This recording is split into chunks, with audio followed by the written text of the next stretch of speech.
Tonight, a devastating day in Victoria. 14 deaths and more than 700 new cases as masks become mandatory across the state.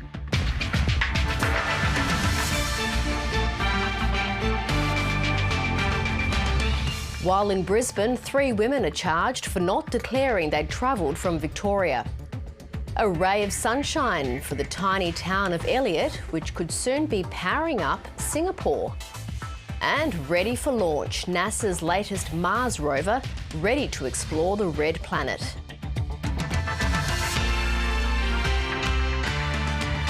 Good evening, Eleni Roussos with ABC News. Victoria's coronavirus crisis has plunged to a depressing new low. 14 more people have died and more than 700 new cases have been recorded. Army troops riding in Victorian ambulances, a sign of how serious the state's spiralling COVID crisis has become. You know, this is a very tough day. 14 more Victorians have died, the majority of them from aged care, as new cases surged beyond 700. This silent enemy will win if we let our frustration get the better of us. There are now 255 cases outside Melbourne, 159 in the Geelong region, many linked to an outbreak at a Colac abattoir. From midnight, residents in Geelong, the Surf Coast and surrounding areas will face new restrictions. They won't be allowed visitors in their homes, but unlike Melbourne, restaurants, pubs and gyms will remain open. The data drives that decision. That's where the transmission is. It's not in cafes and restaurants. Even with low cases, masks will be mandatory for all Victorians from Monday. I'm really concerned about it, to be honest. I've started wearing a mask anyway, just for personal safety. The Mayor of Colac was calling for restrictions on his community a week ago. They seem to be reacting miles too late. Nursing homes remain a major concern. There are now almost 900 active cases and 57 people have died. Angela Cucciarelli's octogenarian mother had a fall earlier this week, but she's been unable to contact her. I don't know how she's going. Mentally, my mother needs help. And at this age, when they are in their 80s, someone needs to step in and get them out. We need to be clear, aged care is not a hospital and we can't provide hospital level care. A cluster at Pawtucky Small Goods in Thomastown in Melbourne's north now has 121 cases and there's dozens more in other meatworks. While an outbreak linked to staff at this part of the Royal Melbourne Hospital that specialises in aged care has grown to 30. More than 500 health workers in Victoria are currently infected. Melburnians need to put to bed the idea that the lockdown will be over in 3 weeks' time. The numbers simply won't allow it. There is immense pressure on the government over the management of this crisis. And there's pressure too on the public, with too many Victorians still flouting the rules. Part of my job is to accept responsibility for those things that are not done well, to fix them, to get on, to get things done. A challenge that has no end in sight. Richard Willingham, ABC News, Melbourne. 3 women aged 19 and 21 will face court accused of lying about their travel to Victoria. A frantic contact tracing effort is underway to try to hold back any broader community infection. Monday, July 27, Olivia Winnie Maranga and a friend visit this Brisbane restaurant, one of several locations now at the centre of Queensland's coronavirus scare. We've been able to identify which staff have come into contact. They're in isolation now. They're waiting for results. She and friend Diana Lasso are in hospital under police guard after returning from Melbourne, their actions sparking anger and fear across the southeast. Miss Lasso's mum and other family members have also been tested and escorted by police into hotel quarantine. She's upset and not sure about her daughter's condition. Since yesterday when I left the house, this is the last time I talked to her. Police say the 2 friends, along with a third woman, went to Melbourne, attended a party and flew back into Brisbane via Sydney on a Virgin flight on July the 21st. Police allege they did not declare they'd been to a coronavirus hotspot and skipped quarantine. 8 days later, 2 of them tested positive. They went to extraordinary lengths to be deceitful and deceptive and, quite frankly, criminal in their behaviour. And that is what has put the community at risk. Adding to the frustration of authorities, I'm very worried about the second individual who has not been cooperative and has not shared with us where she's been. But this afternoon, police declared all 3 women are now cooperating. They've each been charged with providing false or misleading documents and fraud. Ms Maranga is a cleaner at the Parklands Christian College at Park Ridge. More than 700 students and 120 staff have now been ordered into home quarantine for a week. It's beyond frustration. It's devastating and disappointing. Thousands more are lining up to get tested and express their frustration. Unbelievable. They just don't care. The next few days are critical. So this is an increasingly risky time for Queensland. We need to get through the next week. On Saturday, a Queensland ban on visitors from Greater Sydney comes into force, sending Queenslanders scurrying to buy a ticket home before the deadline. But I've had to kind of rush it through, try to get in there before the crazy stuff happens and kind of get locked in here in New South Wales. I've heard this morning that the prices are going up to like $2,000 one way. Jessica Van Vonderen, ABC News, Brisbane. All 3 states battling local transmission have thrown up examples of the limitations of tracking and tracing. And the less we know about the virus's behaviour, the harder it is to keep under control. Here's our analyst Casey Briggs. The main strategy for suppressing cases in states with low numbers is to track and trace as fast as possible. Victoria is struggling with that at the moment. It's still investigating more than 3,000 infections, and some of them are a fortnight old or more. The state did close a massive 280 investigations today, giving up looking for a source of infection. Because of the lag and the backlog in investigations, it's a bit hard to know if today's 723 new cases are primarily due to spread through known outbreaks, or if there's still significant or growing community transmission we should be worried about. The regions outside Greater Melbourne today also posted a record number of new cases, 61 of them, mostly in the Colac, Otway and Geelong regions. These clusters are still potentially small enough to trace comprehensively, but if infected people aren't sharing their movements with contact tracers initially, as we've seen in Queensland, then the whole system breaks down. It's probably not even possible to comprehensively trace every single infection. There were half a dozen cases still under investigation announced today in New South Wales. One of them, a symptomless carrier of this virus, a prisoner at the Parklea Correctional Facility. Now, if that person hadn't been arrested over the weekend, we may never have discovered that infection. So how many other untraced cases are out there in the community? It doesn't take many to start to push these numbers up. To other news, and the Northern Territory election campaign officially began today, and voters have just one more day to get themselves on the electoral roll. The government's in caretaker mode, which means they should shy away from making any major policy decisions.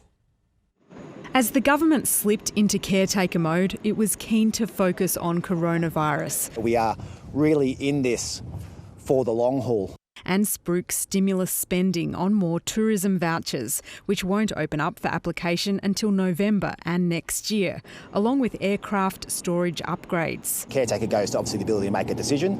This is the decision we made prior to caretaker. It's a convention of caretaker mode which began with the administrator's formal sign-off this morning that major policy decisions, significant appointments and the signing of major contracts are avoided, so the next government isn't bound by them.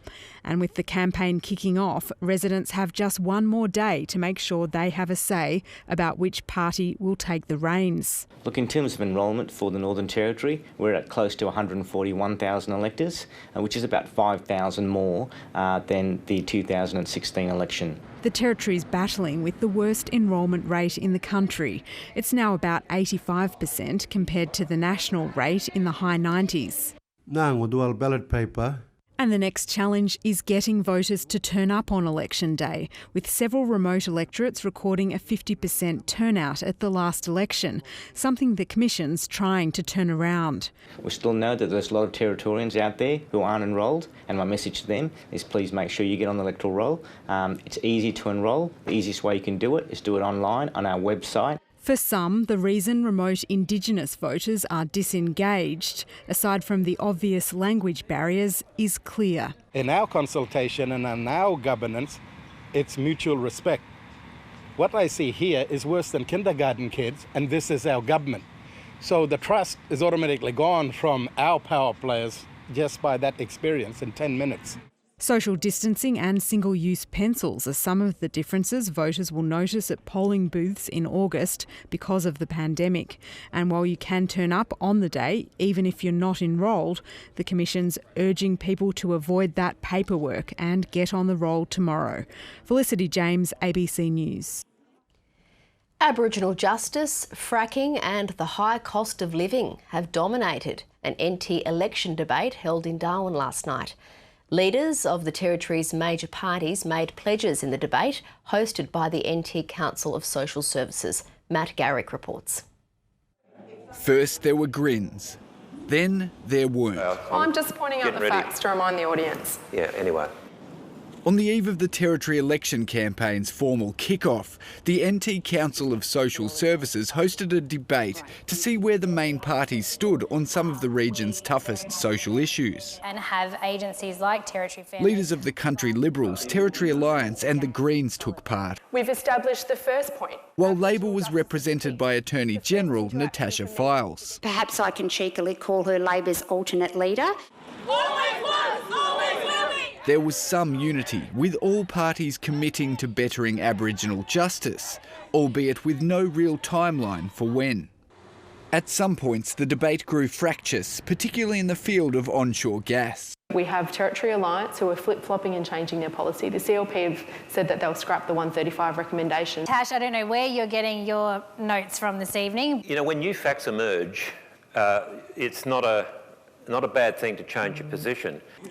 Other issues remained muted. Only the NT Greens would commit to raising the age of criminal responsibility to 14 years old if elected.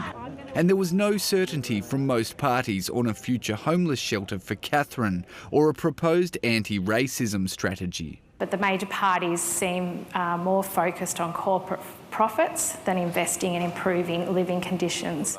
But one hot-button issue, the rising cost of living across the NT, drew promises from all corners. We have made a firm commitment that power and water prices for residential properties will be fixed at 2020 rates for 4 years. Most parties appeared reluctant to promise any grand new policy changes amid a global pandemic and a looming economic crisis. We need to be very truthful about how challenging the road ahead is for all of us. Any quick fixes to the NT's social problems will not come easily or cheaply. Whoever wins government in August will be facing down more than $8 billion in debt by the end of this financial year.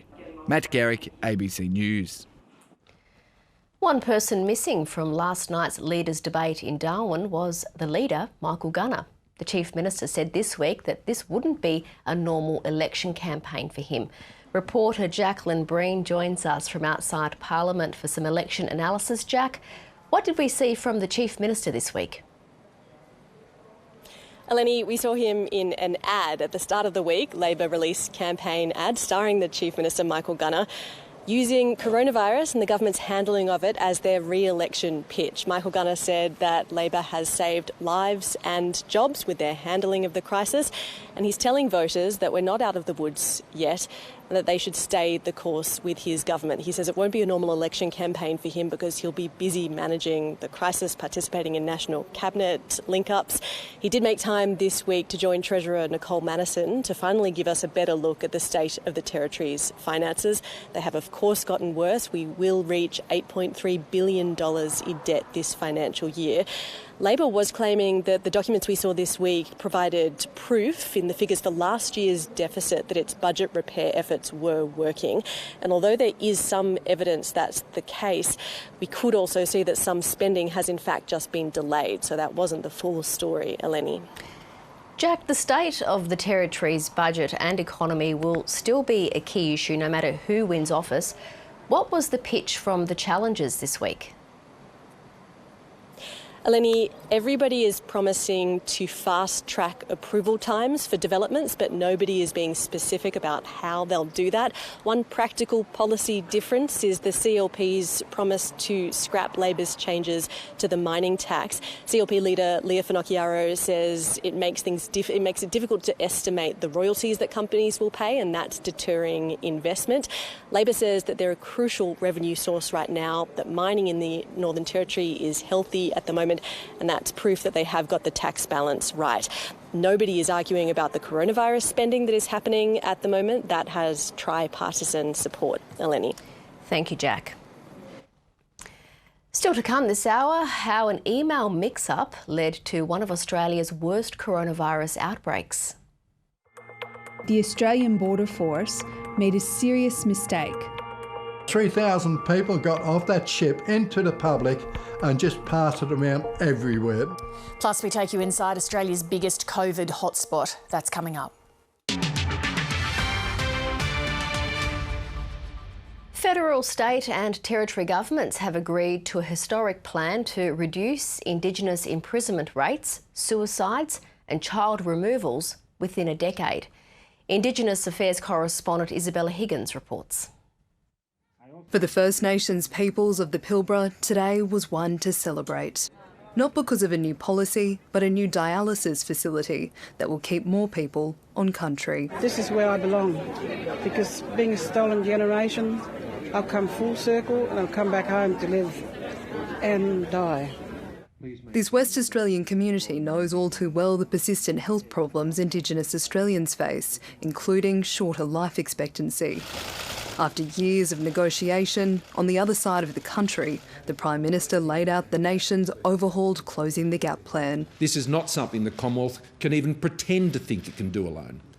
It must be done together. It will involve transforming the way in which government agencies at every level, including local government, work with Indigenous Australians. The new strategy increases the targets from 7 to 16, making way for new goals around justice, housing, out-of-home care and land rights, as well as suicide prevention and family violence.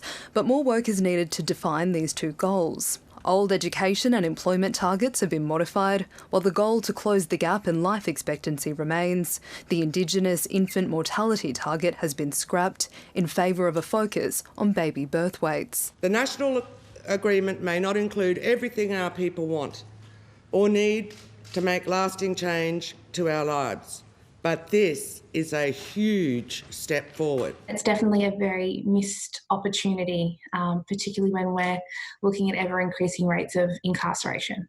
The first Closing the Gap plan was handed down in 2008, but in 12 years it failed to deliver meaningful change. While this new strategy is even more ambitious, there's optimism it might work because of the involvement of Aboriginal leaders and state governments. I have to be really honest, in some states and territories we may not be able to achieve the target because we're starting at different base rates. In 2031, the test will be whether Indigenous Australians are leading healthier, happier lives on country. Isabella Higgins, ABC News. The tiny town of Elliot could soon be supplying solar power to Singapore. The federal government has granted major project status for the $22 billion power link. The company behind it, Sun Cable, is promising to supply cheap renewable energy to Singapore, Darwin and remote Indigenous communities. Elliot is a speck on the Stuart Highway, halfway between Darwin and Alice Springs. It could soon be home to the world's biggest solar array. This is the largest solar farm under development in the world. It's also the largest battery anywhere in the world. It's about 300 times larger than the largest battery at the moment. Sun Cable is planning to build a 10 gigawatt solar array visible from space. It would send high-volume direct current 750 kilometres north to the solar battery at Middle Arm on Darwin Harbour. The renewable energy would then flow through undersea cables 4,500 kilometres to Singapore, providing 20% of the city-state's electricity. Each cable will be about that sort of diameter. The company is making big promises to send power to Darwin by 2026 and Singapore a year later, build a factory in Darwin for the modular solar panels needed for the cable project, that could also free remote Indigenous communities from diesel generators. It's extremely expensive to be running on diesel, and we can be providing electricity to those communities on a far more cost-effective basis. And cut electricity prices in the top end. We drive down prices, we actually bring new industries into the NT and drives the economic growth that way. Undersea surveys begin next month. Construction is due to start in 2023 with 350 ongoing operational jobs, half of them in Elliott. Rick Hind, ABC News, Darwin. The leaders of Facebook, Google, Apple and Amazon are facing accusations of abuse of power and political bias. The company bosses appeared at a long-awaited inquiry into their vast wealth and influence. The ABC's Philip Williams reports from Washington. They are the heads of the world's biggest tech companies. Despite collective wealth measured in the trillions, it didn't stop the four CEOs being grilled by members of Congress. Simply put, they have too much power. Facebook's Mark Zuckerberg was asked about high-pressure tactics in takeovers of companies like Instagram and WhatsApp. Has Facebook ever threatened to clone the products of another company while also attempting to acquire that company? Congresswoman, not that I recall. And for the world's richest man, the boss of Amazon, an unwelcome comparison. So, Mr. Bezos, this is one of your partners. Why on earth would they compare your company to a drug dealer? Sir, I have great respect for you in this committee, but I completely disagree with that characterization. China, too, attracted attention. Do you believe that the Chinese government steals technology from U.S. companies? I don't know of specific cases where we have been stolen from by the government. I have no first-hand knowledge of any information stolen from Google. Republicans on the committee wanted commitments on political neutrality. Mr. Pichai, is Google going to tailor its features to help Joe Biden in the 2020 election? We engage with campaigns, according to law, and we approach our work in a nonpartisan way. While this has been a long day for these busy tech execs, it's not over. The Congressional Committee continues its work and may end up recommending new regulations or even the breakup of some of these giants. For all the power and influence they wield, they may yet have to yield to the political might of this place. Philip Williams, ABC News, Washington. To finance, and many more people than expected are withdrawing money from their super. The government's predicting the total will be around $42 billion. Here's Alan Kohler. 2.6 million people have now withdrawn $31.8 billion from their super, and the government now says it expects that number to reach $41.9 billion, about $10 billion more than originally thought. Surprisingly, 36% of it isn't being spent. People are taking it out just in case. And 560,000 people have cleaned out their super accounts entirely. 90% of them are under 35. Now, this graph from Commonwealth Bank supports the idea that a lot of the money isn't being spent. There's been a big increase in savings because spending overall is much less than income, which makes a bit of sense because we can't go out. And the growth in income is almost entirely from government benefits, including super withdrawals.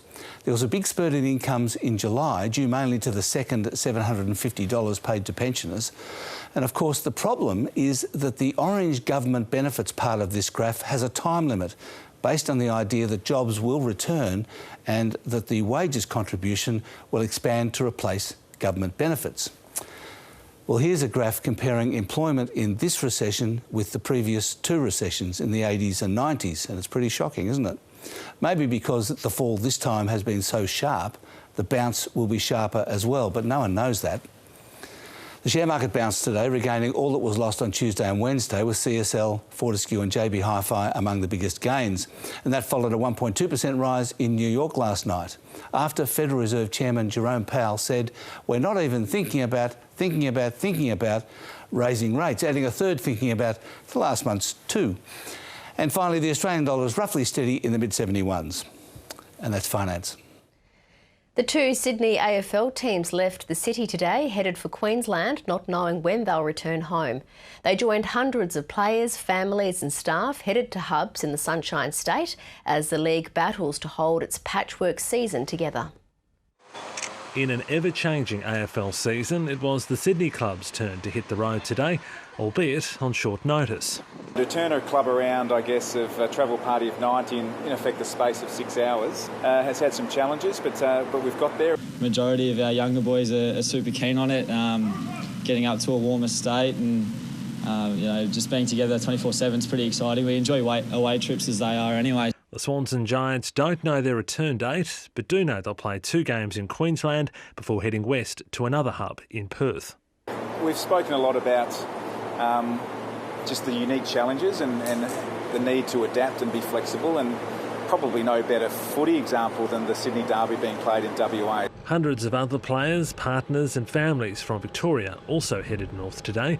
If they needed a reminder about the rules, the AFL is investigating Carlton, Richmond and North Melbourne for possible breaches from players' family members or partners. Last night, Richmond sent a warning to the rest of the competition with a 41-point win over the Bulldogs at Carrara. Dustin Martin returned to his best form with a 3-goal performance. Good looking at 10. Oh, Dusty, you are a freak. Peter Lusted, ABC News, Melbourne. NASA's latest Mars rover is set to be launched into space later tonight from its base in Florida.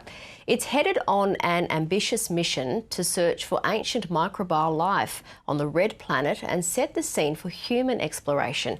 Here's ABC science reporter Michael Slezak. As the name would suggest, the Perseverance rover is the product of hard work and countless ideas. And tonight, if all goes to plan, it sets out to explore the Martian surface. The major scientific objective of the mission is to seek the signs of life. On an earlier mission, NASA's Curiosity rover made a significant discovery about rocks on Mars. Contained within those rocks is evidence of an environment that had all of the conditions that we believe are necessary for microbial life.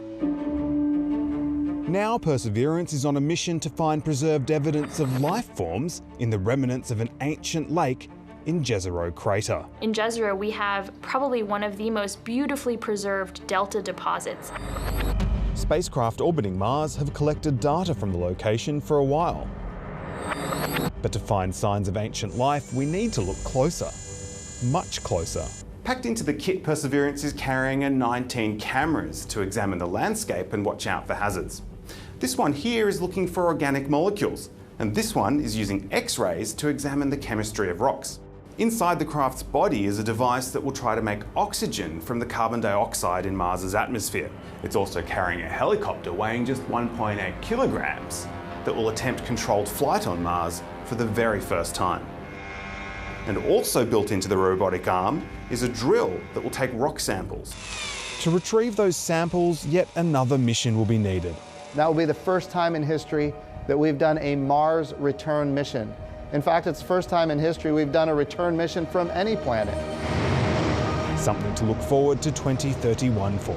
Michael Slezak, ABC News. Time for the weather now, and tonight's viewer pic taken at Kakadu was sent in by Kerry Barker. It was a cold start to the day across the territory. Darwin had its coldest morning of the year, down to 16 degrees and dropping to just 6 degrees at Berry Springs. Very cold again in the south, dipping to 1 degree in Alice Springs this morning, 22 the top today. Catherine had a top of 30 and a windy 28 in Nhulunbuy. Around Australia today, it reached 14 degrees in Melbourne and Hobart, 19 in Sydney, and in Perth it hit 21. The satellite is showing clear skies throughout, and there's patchy cloud over parts of New South Wales and Victoria. A high pressure system is directing fresh and dry southeasterly winds across the territory. Interstate tomorrow, Canberra's in for a frosty morning with a low of -3 degrees. To Southeast Asia, and cloud dominates the region, 33 the top for Singapore and Jakarta, 29 for Dili. Back home, a chilly 1 degree low for Alice Springs, getting down to 14 in Tennant Creek. Catherine, you're in for another cold night with a low of 9 degrees expected, a top of 31 in Maningrida tomorrow and 27 in Numbulwar. Another cool night ahead for Darwin with a low of 17, 13 in Warramayunga and 16 in Wadeye. A strong wind warning remains for the Arafura coast. A fire weather warning also remains for Darwin and Adelaide River as those dry southeasterlies cross the top end tomorrow. There'll be be a low tide during the morning and the high tide of 5 metres will be just before 3 p.m. The sun will rise at 7:05 and you can catch the sun go down at 6:41. And looking ahead, good news for Darwin with cool nights lasting well into next week. Staying very cold at night in Alice Springs with morning fog patches. Days will be dry and sunny. And to stay up to date with the latest news from the Northern Territory, head to our website, news.abc.net.au. Stay with us now. Lee Sales is up next with 7:30.